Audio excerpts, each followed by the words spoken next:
Oh. Oh boy, do I have a bag of goodies to show you. Woo! Welcome back. Wait, welcome back. I'm welcoming myself back. I just got back from Mexico, and this video that I'm sharing with you today was supposed to go out during my trip. The reason why I didn't go out was, first, I tried filming it at 4 in the morning. Lesson learned, never try to film a video at 4 in the morning. Number 2, the entire video was out of focus to the point where I just couldn't live with myself if I posted it. Especially for a video about equipment. When I am a cinematographer and I get paid to do professional work, I cannot have this video out of focus. That just doesn't make sense. So what I'm about to show you is everything I use to make these Mexico Rambling Road episodes. I've bought with money that I've earned from professional video work gigs. And these things that I've bought them to do these certain projects I needed them for. You do not need this equipment to make great content and great videos, especially on YouTube. And an example of that is if you watch my transformation video. If you haven't seen it, I'll throw up a link right here. Watch it, because that video was filmed with a Canon Rebel T3i and a cheap little 50mm Canon lens. So about a $650 rig that got almost 500,000 views. And I might be a little biased because I created the video, but I thought it was a good video, good quality, just a solid overall production. And that was a $650 rig. The amount of equipment I used to make the Rambling Road videos, everything included, I think came out to be around $7,500. That's with everything included to make the Rambling Road episodes Mexico version. You do not need all this to make great videos, entertaining videos, but I'm gonna show you anyways because you've asked for it. And I like talking about this stuff because it's fun. Let's do the fun stuff first. Open this. Oh, hello. All right, first thing is my Phantom 4 Pro Plus drone. This drone is fantastic. The quality on this thing, this camera is unbelievable. I believe it's the same sensor in the Sony RX100 Mark 4 or 5, I'm not really sure. 4K at 24 frames, 30 frames, and 60 frames per second. It's freaking awesome. And I got the Plus model, which comes with this screen, which has been really nice and, in my opinion, a lot easier than sticking your phone on here. So this is the drone that I use for all of the shots that you'll see or that you have seen already in my episodes. Number 2, which is probably the most requested or most asked about whenever I post a video, is what gimbal do I use? And this is the, I'm totally gonna butcher this name, but the Zhiyun crane. This thing is a frickin' beast. It's perfect for a compact mirrorless camera. I'm gonna link all of these things in the description so you guys can check them out, check out the price. It's a 3-axis gimbal. It's gonna stabilize your shot, and you can also reverse it. So when you see my shots where I am walking and you can see my feet walking and it's super stable, that's because of this guy. And it just opens up doors and different shots that normally aren't attainable when you're filming just yourself. There's a bunch of different things it can do. It has different modes. You can move the camera with the joystick. You can turn left and right with the joystick. The camera is going to move left and right.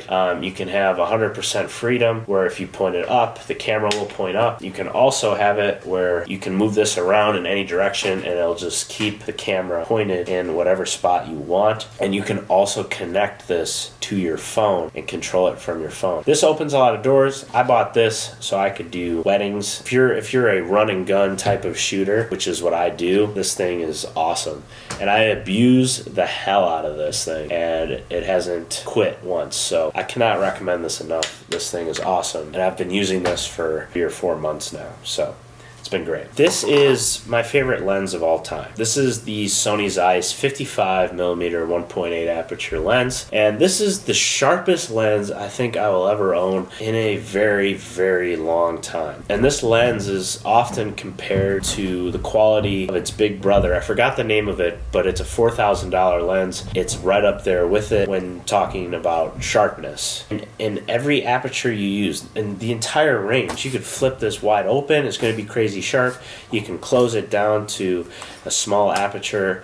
It's going to be sharp, and that's just very nice to have. Very awesome lens. It's compact, it's lightweight, and it's $1,000, but for what you get, it's worth it. As you probably noticed, I switched lenses here. I'm shooting with the 55mm right now. This is the lens that I was shooting with. This is the lens that I use every single day for these episodes. This lens is fantastic and perfect for what I need it for, especially for vlogs. This is a Sony 28mm f2, and it's not that pricey for what you get. It's pretty damn sharp, and it's only $400, which isn't expensive when it comes to lenses. It's actually in the cheaper range. Before I started these episodes, I wanted something close to 35mm, because when we look out of our own eye, our focal length that we see with is about 35mm. When I'm filming a certain moment or emotion or something, an event, whatever, I want you to feel like you're watching it with your own eyes, and I wanted something similar to that 35mm, like you're actually there. Also, 28mm is wide enough so that when I turn the camera onto me, you can see my whole face, a little bit of my body, and a little bit of background. It's just really the perfect focal length for vlogging for my kind of style. So it's kind of a nice mix between that wide angle and a narrower point of view. I'm not a big fan of that super wide angle that most vloggers use. I don't know. That's subjective. That's personal preference. That's not the look I wanted. That's why I bought this. So 28mm f2, $400, great lens. And here we have the tripod that I use. It's super cheap. It's a Manfrotto. It was only like $100, but it's very small. It's great for travel. I need to upgrade it for something better in the future, but this is the one I've been using for like 4.5 years. I think I've had this tripod. This is great for travel, great for beginners that are starting off. That is my tripod. Super basic and does the job. Something I almost forgot is my GoPro. I used this underwater. It's got its underwater housing on it right now. This is just a GoPro Hero 4 Black, and you guys know GoPro, so I don't need to explain that. So something else I want to show you that I wasn't planning on, but might as well, is this big old camera bag. This is a think tank bag because I got the Phantom 4 Pro drone and I have all this camera gear that I wanted to bring with me. I needed a big bag to travel with, and so my parents are awesome enough, bought me this bag for Christmas. It's got a nice little compartment here for your laptop and just a bunch of like accessory stuff, just little things like that.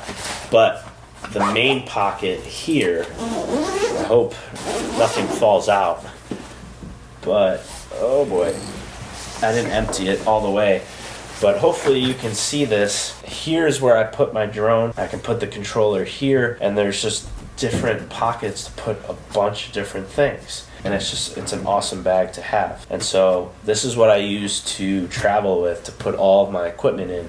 And then when I got to Mexico, I had a smaller camera bag that I carried around with me to put equipment in for that particular day or whatever I needed it for, so I wasn't dragging this big thing around wherever I went. So it's got this big compartment here, and then it's got these 3 pouches here to put more accessories and stuff like that. So this was really great to have, and for all of this I think it was like $140, which isn't that bad. What camera do I shoot with? And that is the Sony a7S II. I do not have a lot of bad things to say about this camera. What this thing does for the price, for the size, is absolutely incredible. It's a low light monster. The ISO goes up so high, I don't even know how it does it, and yet it remains crispy and usable footage. Oh, hello there. The one thing that I don't like about this camera that I would like to have is autofocus. The autofocus on this camera is not good. It's okay. The best camera that does autofocus are the Canon bodies. Canon does a great job with autofocus. Sony, not so much, except for the a6500. I've heard that is very good at autofocus, but this particular body they need to improve the autofocus, and I'm sure they will in the Mark III when that comes out. I don't know when. This is the camera that I use for everything. That is all the equipment I used for the Rambling Road Mexico edition episodes. Like I said, you do not need all this equipment. I'm sure you've heard that before. It does make your life easier, especially with that gimbal. You know, when I started these episodes, I did not have that gimbal. I did a lot of those shots that are still smooth that you guys asked if I did use a gimbal for. I've done those handheld, and there are ways to kind of cheat it where you can go into post and use some tricks to smooth out those shots and make them usable. I hope you enjoyed this video. I hope it was what you were looking for, and the next episodes you will see will be the Mexico series. I hope you enjoy them. I'll catch you guys then. Later. Work so fucking much, my greatest fear is I'ma die alone. Every diamond in my chain, yeah, that's a milestone. I'm loving it. Calling me, asking me for money, man. The only thing I'ma give you motherfuckers is a doubt.